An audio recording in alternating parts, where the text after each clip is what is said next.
গণেশায় নমঃ। নমস্কাৰ সুধী দৰ্শকবৃন্দ, তাৰা চিতাৰা পণ্ডিত জ্যোতিষ চেনেলৰ আজিৰ এই বিশেষ অনুষ্ঠানলৈ আপোনালোক সকলোকে আদৰণি জনাইছোঁ। গ্ৰহ নক্ষত্ৰৰ শুভ অশুভ প্ৰভাৱে আমাৰ জীৱনত কি পৰিৱৰ্তন আনিব পাৰে, সেয়া জানিবলৈ আমি সকলোৱে উৎসুক। আজিৰ ৰাশিফল আলোচনা কৰাৰ পূৰ্বে আহক জানি লওঁ আজিৰ পঞ্জিকাৰ বিশেষত্ব। কিন্তু তাৰ আগতে আমাৰ এই চেনেলটো ছাবস্ক্ৰাইব কৰি আমাৰ পৰিয়ালৰ অংশ হওক, এই ভিডিঅ'টো লাইক কৰক। আৰু আপোনালোকৰ মনৰ কথা বা কোনো প্ৰশ্ন থাকিলে কমেণ্টত লিখি আমাক জনাব। আজি শুক্ৰবাৰ 12 জুন 2026, জেঠ মাহৰ কৃষ্ণপক্ষৰ আজি দ্বাদশী তিথি। আজিৰ নক্ষত্ৰ হ'ল অশ্বিনী। সূৰ্যোদয় পুৱা 5:40 আৰু সূৰ্যাস্ত সন্ধিয়া 7:13 হ'ব।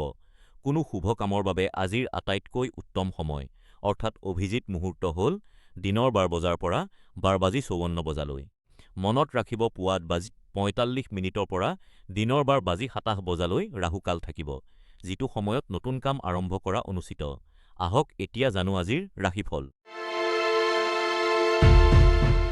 মেষ ৰাশিৰ প্ৰিয় ব্যক্তিসকল, আজি আপোনাৰ আনন্দৰ মূল কাৰণ হৈছে আপোনাৰ পেছাদাৰী জীৱনত হোৱা অগ্ৰগতি।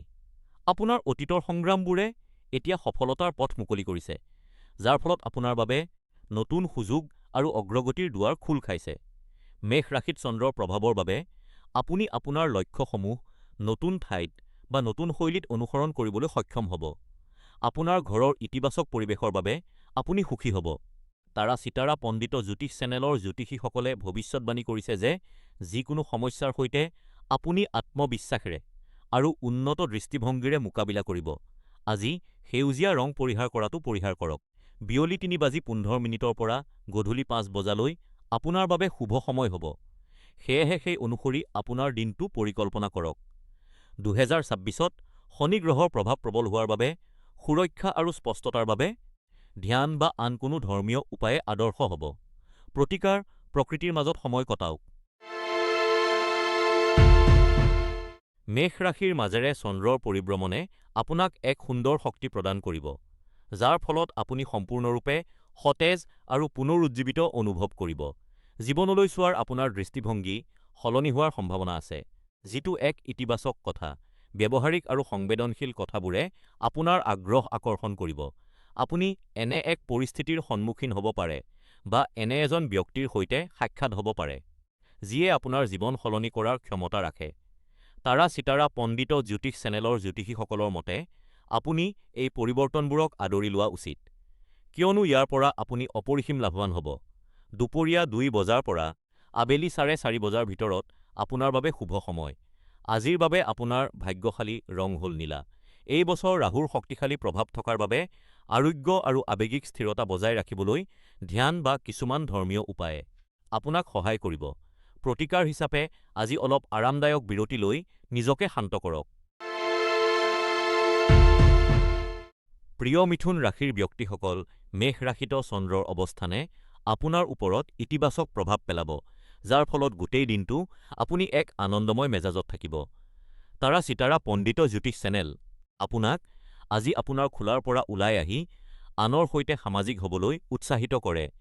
এইটো এটা আকৰ্ষণীয় পাৰিবাৰিক মিলন হ'ব আৰু আপোনাৰ ভাই-ভনীসকলৰ সৈতে সম্পৰ্ক শক্তিশালী কৰাৰ বাবে এক সুন্দৰ দিন। অৱশ্যে, আপুনি কিছুমান পৰিস্থিতিৰ সন্মুখীন হ'ব পাৰে যিবোৰে আপোনাক অস্বস্তি অনুভৱ কৰাব। এনে সময়ত শান্ত থাকিবলৈ চেষ্টা কৰক আৰু আটাইতকৈ গুৰুত্বপূৰ্ণ কথাটো হ'ল ককৰ্থনা নকৰিব। আনহাতে, আপোনাৰ আৰু আপোনাৰ সঙ্গীৰ মাজত কাম সম্পৰ্কীয় সমস্যাৰ ওপৰত মতানৈক্যৰ লক্ষণ দেখা গৈছে। দুপৰীয়া 3:20 পৰা আবেলি 4:30 বাহিৰে আন যিকোনো সময় আপোনাৰ বাবে শুভ। শুভ ৰং আপোনাৰ বাবে শুভ। 2026ত বৃহস্পতি গ্ৰহে আপোনাৰ দিগন্তসমূহ বিস্তৃত কৰিব, গতিকে কোনো শুভ ৰত্ন বা ধৰ্মীয় উপায়ে প্ৰচুৰ বৃদ্ধিত সহায় কৰিব পাৰে। প্ৰতিকাৰ স্পষ্টতাৰ বাবে ধ্যান কৰক।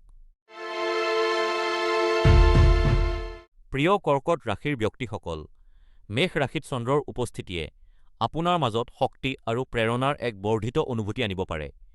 এই সময়ছোৱাত আপুনি আপোনাৰ জীৱনত ইতিবাচক পৰিৱৰ্তন আনিবলৈ দৃঢ় সংকল্পবদ্ধ অনুভৱ কৰিব পাৰে। এই সময় আপোনাৰ বাবে কিবা নতুন শিকিবলৈ এক ভাল সময় বুলি প্ৰমাণিত হ'ব পাৰে। প্ৰিয় কৰ্কট ৰাশিৰ ব্যক্তিসকল, আপুনি যথেষ্ট ধৈৰ্য ধৰিব লাগিব। কেতিয়াবা আপুনি হতাশ অনুভৱ কৰিব পাৰে, কিন্তু আপোনাৰ ক্ৰোধ গঠনমূলকভাৱে প্ৰকাশ কৰাটোৱেই আটাইতকৈ ভাল হ'ব। ইতিবাচক ফলাফলৰ বাবে দুপৰীয়া ২:৩০ বজাৰ পৰা ৪ বজালৈ কামবোৰ সম্পূৰ্ণ কৰিব লাগিব। তাৰা চিতাৰা পণ্ডিত জ্যোতিষ চেনেলৰ কৰ্কট ৰাশিৰ দৈনিক ৰাশিফল অনুসৰি আজি সেউজীয়া ৰং আপোনাৰ ভাগ্যশালী ৰং। এই বছৰ বৃহস্পতি গ্ৰহে আত্মবিকাশক বঢ়াই তোলাৰ বাবে মুকুতা পিন্ধিলে হৃদয় কোমল হয়, আৰু স্ফটিক পিন্ধিলে মনৰ ভিতৰৰ কুঁৱলী আঁতৰি যায়। প্ৰতিকাৰ পুৰণি বন্ধুসকলৰ সৈতে পুনৰ যোগাযোগ কৰক। প্ৰিয় সিংহ ৰাশিৰ ব্যক্তিসকল, মেষ ৰাশিৰ মাজেৰে চন্দ্ৰৰ পৰিভ্ৰমণে আপোনাৰ জীৱনৰ গতি অলপ ধীৰ কৰিব পাৰে, যাৰ ফলত আপুনি আত্মবিশ্লেষণ আৰু নিজৰ যাত্ৰাৰ মূল্যায়ন কৰাৰ সুযোগ পাব। এই সময়ছোৱা আত্মমন্থন, আপোনাৰ পেছাদাৰী ভৱিষ্যতৰ বিষয়ে গভীৰভাৱে চিন্তা কৰা, আৰু এতিয়ালৈকে আপোনাৰ যাত্ৰাৰ ওপৰত পুনৰীক্ষণ কৰাৰ বাবে অত্যন্ত শুভ। তাৰা চিতাৰা পণ্ডিত জ্যোতিষ চেনেলৰ জ্যোতিষীসকলৰ মতে আজি আপোনাৰ প্ৰেম জীৱনত কিছু উন্নতি দেখা যাব। আজিৰ দিনটো আপুনি আপোনাৰ প্ৰিয়জনৰ সৈতে কটাব, যাৰ ফলত আপুনি অসীম সন্তুষ্টি আৰু আনন্দ লাভ কৰিব। শুভতা আকৰ্ষণ কৰিবলৈ আজি ধূসৰ বা গ্ৰে ৰঙৰ বস্ত্ৰ পৰিধান কৰক। যিকোনো গুৰুত্বপূৰ্ণ ঘটনা বা কাৰ্য দুপৰীয়া ৩ বজাৰ পৰা আবেলি ৪ বজাৰ ভিতৰত কৰিলে সৰ্বোত্তম ফলাফল পোৱা যাব। এই বছৰ ৰাহুৰ প্ৰবল প্ৰভাৱ থকাৰ বাবে সুৰক্ষাৰ বাবে কোনো শুভ বস্তু বা ৰত্ন ধাৰণ কৰা আপোনাৰ বাবে লাভদায়ক হ'ব। উপায় হিচাপে কোনো ধৰ্মীয় বা প্ৰেৰণাদায়ক কিতাপ অধ্যয়ন কৰক। প্ৰিয় কন্যা ৰাশিৰ ব্যক্তিসকল, মেষ ৰাশিত চন্দ্ৰৰ উপস্থিতিয়ে আপোনাক কিছু অশান্তিৰ পিছত পুনৰ সঠিক পথলৈ ঘূৰাই আনিবলৈ সহায় কৰিব। এই গ্ৰহৰ সুপ্ৰভাৱে আপোনাক পুনৰ সতেজ আৰু ভাল মনোভাৱত ঘূৰাই আনিব। তাৰা চিটিত খণ্ডিত জ্যোতিষ চেনেল আৰু আপোনাৰ এই প্ৰচেষ্টাৰ বাবে প্ৰশংসা কৰে আৰু আপোনাক এই পথত আগবাঢ়ি থাকিবলৈ পৰামৰ্শ দিয়ে। মানুহৰ সৈতে আপোনাৰ যোগাযোগ মুকলি ৰাখক, যাতে ই আপোনাক আপোনাৰ প্ৰচেষ্টাত সহায় কৰে। আজি আপোনাৰ বাবে সেউজীয়া ৰং শুভ। আবেলি ৪ বজাৰ পৰা ৫ বজাৰ ভিতৰত আপোনাৰ বাবে শুভ সময় বুলি গণ্য কৰা হয়। শনি গ্ৰহৰ ফলত সৃষ্টি হোৱা প্ৰত্যাহ্বানসমূহ অতিক্ৰম কৰিবলৈ কোনো ৰত্ন ধাৰণ কৰা বা মন্ত্ৰ জপ কৰা ফলপ্ৰসূ হ'ব পাৰে। লগতে এটা নতুন চখ গ্ৰহণ কৰিবলৈ চেষ্টা কৰক, যাৰ ফলত আপুনি মানসিক শান্তি লাভ কৰিব। প্ৰিয় তুলা ৰাশিৰ ব্যক্তিসকল, মেষ ৰাশিত চন্দ্ৰৰ অৱস্থান আপোনাৰ ভাল গুণবোৰ বৃদ্ধি কৰে আৰু আপোনাৰ ভাগ্য দ্ৰুতগতিত উজ্জ্বলাই তোলে। আজি আপোনাৰ সাহস আৰু দৃঢ়তাৰ পৰিৱৰ্তে আপোনাৰ ভাগ্যইহে আপোনাক দিনটো আগুৱাই নিবলৈ সহায় কৰিব। এইটো এনে এটা দিন যেতিয়া আপোনাৰ ফালৰ পৰা অতি কম প্ৰচেষ্টাত সকলো আপোনাৰ অনুকূলে যাব। তাৰা চিতাৰা পণ্ডিত জ্যোতিষ চেনেলৰ জ্যোতিষীসকলে কয় যে ভাগ্য আৰু সৌভাগ্যৰ এই ঢৌত ভাহি যাওক, ই আপোনাক সফলতাৰ শিখৰলৈ লৈ যাব। দিনটোৰ আপোনাৰ আটাইতকৈ ভাগ্যশালী সময় হ'ল আবেলি ৩ বজাৰ পৰা ৪:৩০ বজাৰ ভিতৰত। সেয়েহে এই সময়ছোৱাত যিকোনো গুৰুত্বপূৰ্ণ কামৰ পৰিকল্পনা কৰিবলৈ চেষ্টা কৰক। আজিৰ বাবে আপোনাৰ শুভ ৰং হালধীয়া। শনিৰ প্ৰবল প্ৰভাৱ ভাৰসাম্য ৰক্ষা কৰিবলৈ কোনো শুভ ৰত্ন বা পবিত্ৰ বস্তু ধাৰণ কৰা লাভজনক হ'ব। প্ৰতিকাৰ নিয়মীয়াকৈ ব্যায়াম কৰক। প্ৰিয় বৃশ্চিক ৰাশিৰ ব্যক্তিসকল, আজিৰ দিনটো কিছু সৰু-সুৰা বাধা আৰু অসুবিধাৰে আৰম্ভ হ'ব পাৰে, যাৰ ফলত আপুনি হতাশ বা বিৰক্ত হ'ব পাৰে। যদিও আপুনি সমস্যাৰ পৰা আঁতৰি থাকিবলৈ যথাসাধ্য চেষ্টা কৰিব, তথাপিও মেষ ৰাশিত চন্দ্ৰৰ গতিৰ বাবে এই সমস্যাবোৰে নিজৰ উপস্থিতি অনুভৱ কৰাব। প্ৰতিশোধপৰায়ণ নহৈ ধৈৰ্য আৰু অধ্যৱসায়েৰে এই পৰিস্থিতিৰ মাজেৰে আগবাঢ়ক। পৰিস্থিতি সোনকালেই স্বাভাৱিক হ'ব। আপুনি কেৱল অলপ সময় দিব লাগিব। সৰ্বোত্তম ফলাফলৰ বাবে পুৱা 11:15 পৰা দুপৰীয়া 12:30 ভিতৰত যিকোনো গুৰুত্বপূৰ্ণ কাম কৰিব লাগে।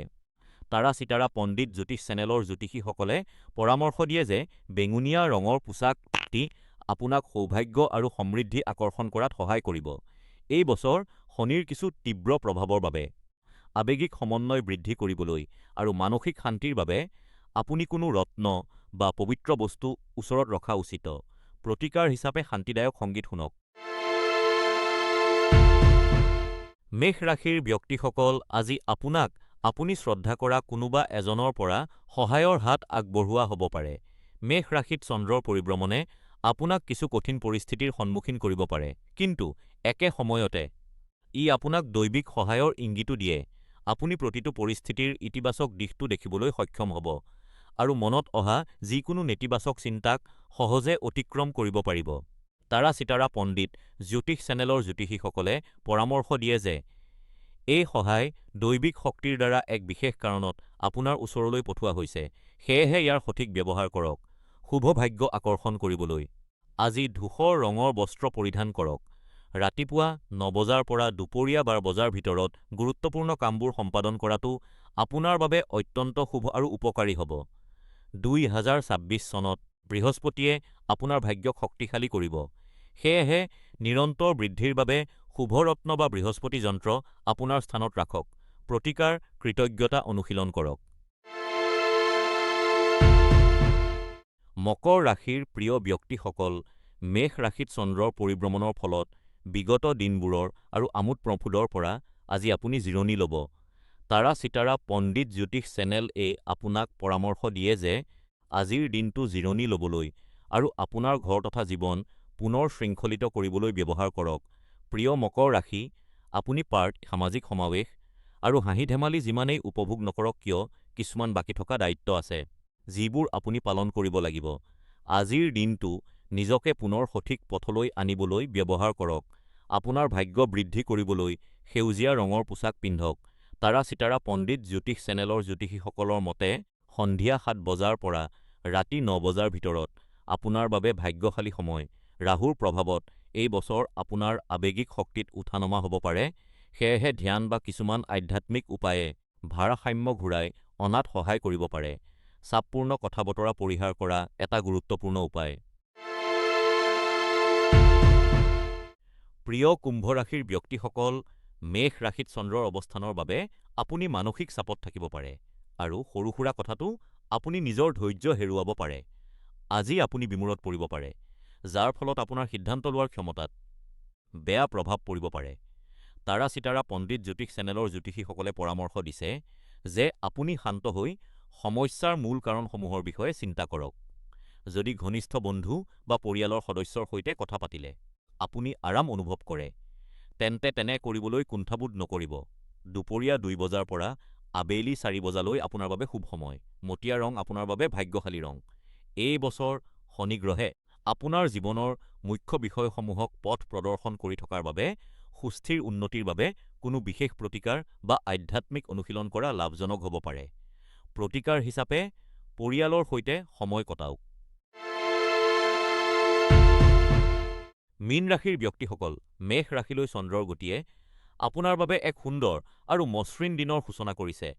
আজি আপোনাৰ বৌদ্ধিক অন্বেষণ আৰু মানসিক বিষয়সমূহে অগ্ৰাধিকাৰ লাভ কৰিব, যাৰ ফলত আপুনি আপোনাৰ শৈক্ষিক লক্ষ্যসমূহ পূৰণ কৰাত সফল হ'ব। আপুনি নতুন দক্ষতা আৰু জ্ঞান আহৰণ কৰিব, যিয়ে আপোনাক অধিক আত্মবিশ্বাসী কৰি তুলিব আৰু আপোনাৰ মনলৈ আনন্দ কঢ়িয়াই আনিব। দিনটোৰ শেষৰ ফালে আপুনি আপোনাৰ পৰিয়ালৰ সদস্য আৰু অন্যান্য আপোনজনৰ সৈতে সময় কটাব পাৰে। আজি ৰঙা ৰঙে আপোনাৰ বাবে সৌভাগ্য কঢ়িয়াই আনিব। তাৰা চিতাৰা পণ্ডিত জ্যোতিষ চেনেলৰ মতে ৰাতিপুৱা ১০ বজাৰ পৰা ১১ বজাৰ ভিতৰত আপোনাৰ বাবে ভাগ্যশালী সময় হ'ব। এই বছৰ শনিৰ প্ৰভাৱশালী শক্তিক ভাৰসাম্য ৰাখিবলৈ কোনো শুভ বস্তু ওচৰত ৰখা বা পিন্ধা লাভজনক হ'ব। ইয়াৰ উপৰিও স্বাস্থ্যকৰ আহাৰ ৰান্ধি খোৱাটোও এক উত্তম উপায়।